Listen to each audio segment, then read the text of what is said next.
what was wrong with Vie Sauvage and why the new boat, and how did you find the new boat, and questions that are really sort of basic. When I think about them, it's like, that's where I want to start. So I'm here in an relatively empty Vie Sauvage, and I am moving out of this boat and into the new boat, Grebe. There she is. It feels weird now being back to her. Things are slowly emptying out.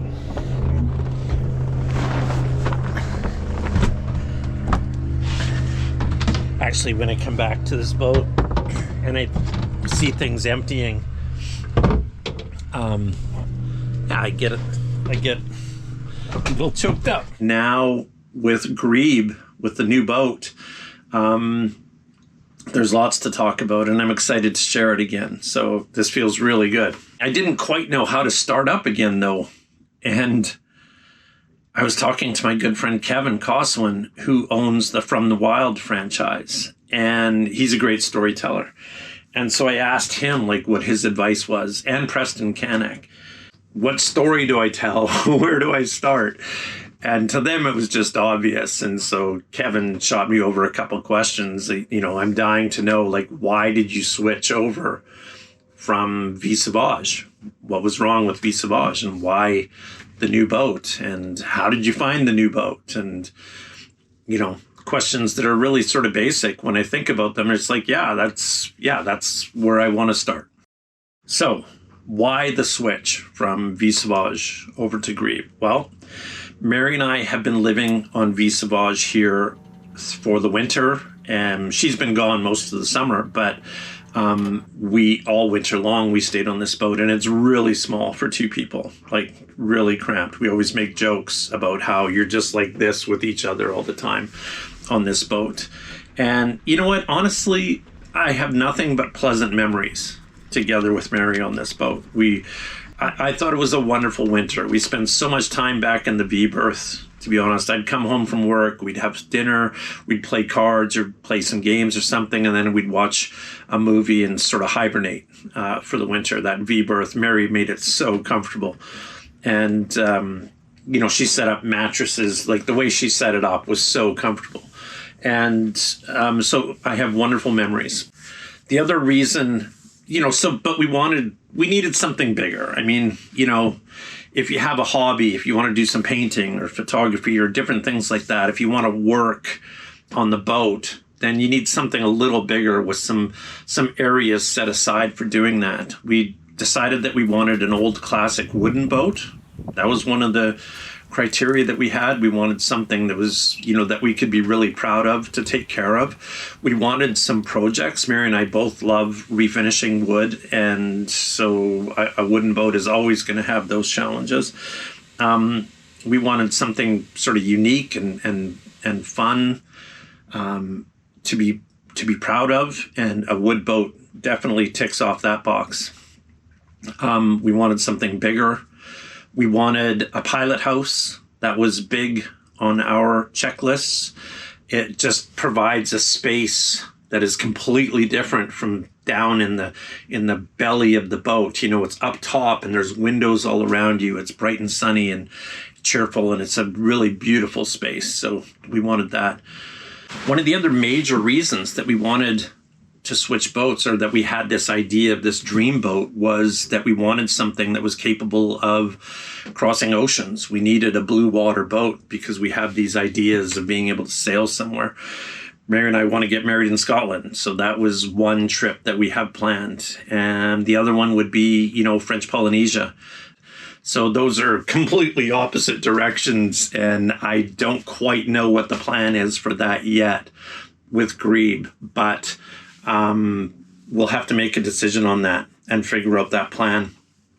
So it'll be nice if you subscribe and hit the thumbs up on this video so you can share it with more people, and then follow along, and we'll be asking you for input on those decisions, advice on some of these longer passages and things like that. It'll be great to have that community input and have you come along with us on that adventure. Now, the second question that Kevin had was, well, how did you find Grebe? How did you come across Grebe? We spend time with friends everywhere we go, and they ask what our plans are, and we tell, well, we're looking for a new boat eventually. Well, what kind of boat? So you start talking to people, especially other boat people, about what you want in a boat. And I was sitting here one night, I think Mary maybe she was in Europe at the time and was coming back the next day.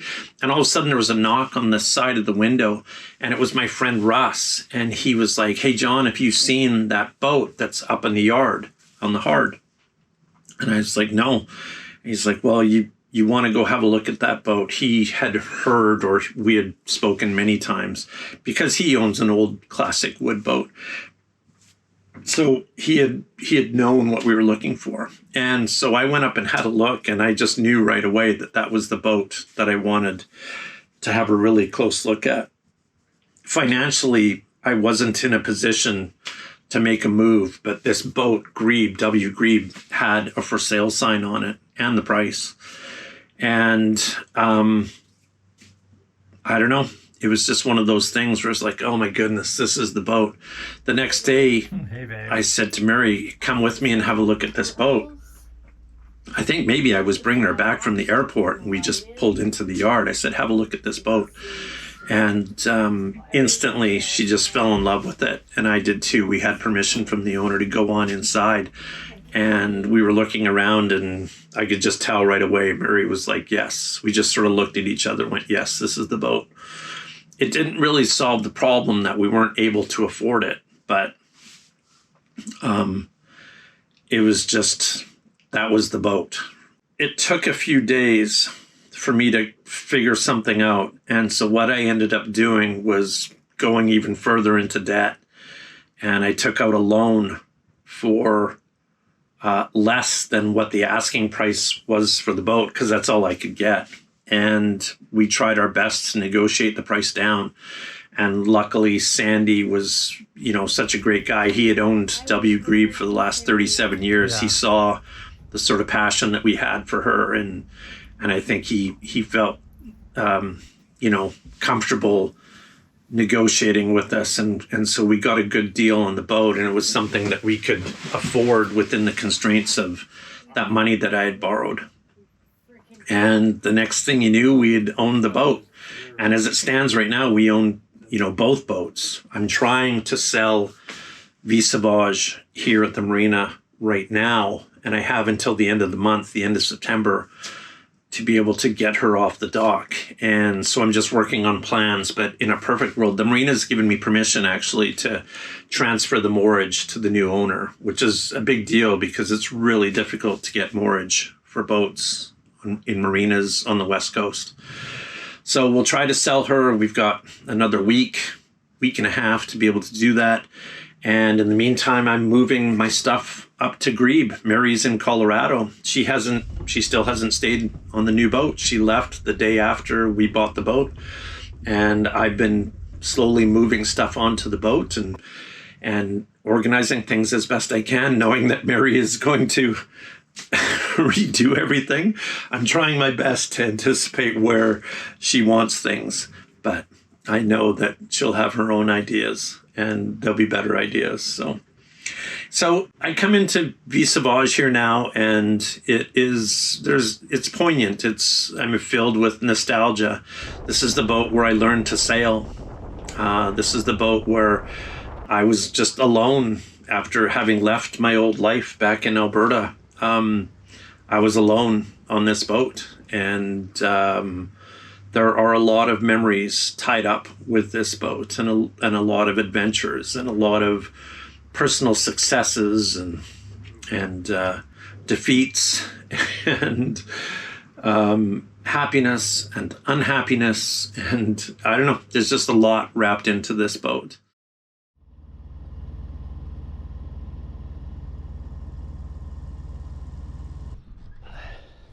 And now I get to start the process all over again with W. Grebe and Mary.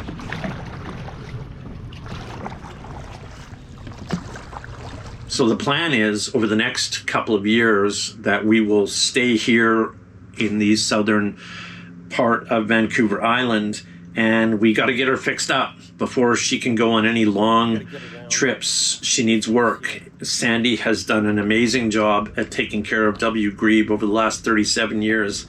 But, you know, her electronics need upgrading and systems need upgrading, and she just needs, you know, a little more TLC from us before we feel comfortable taking her on long trips. You know, the rigging needs to be looked at, and lines and sails and like I say, the electronics, the autopilot and things like that. So for the next year, maybe even 2 years, we'll spend down here on Vancouver Island. I'll keep working as hard as I can, trying to get the debt paid off and trying to grow the channel. And we will just learn how to sail. That's the other thing. This is a gaff rig boat that I've never sailed before. So Mary and I will be learning how to sail her. It's a bigger boat, so it's, you know, it's going to be a little more difficult to sail. And we still have a lot of exploring to do on the southern Gulf Islands, and it's beautiful sailing around here. And so we don't feel like we're missing anything by doing all of those things. So that'll be our focus for the channel. It'll be our focus in our lives, is saving money, getting the boat fixed up and ready to go on some longer voyages, and then getting out on those bigger adventures and seeing what we can accomplish. So I appreciate you being here, following along. I love that you have subscribed to the channel, and I love that you've given the thumbs up on the video, and I love that you are sharing this channel with your friends and family. So thanks for being along, and enjoy the journey.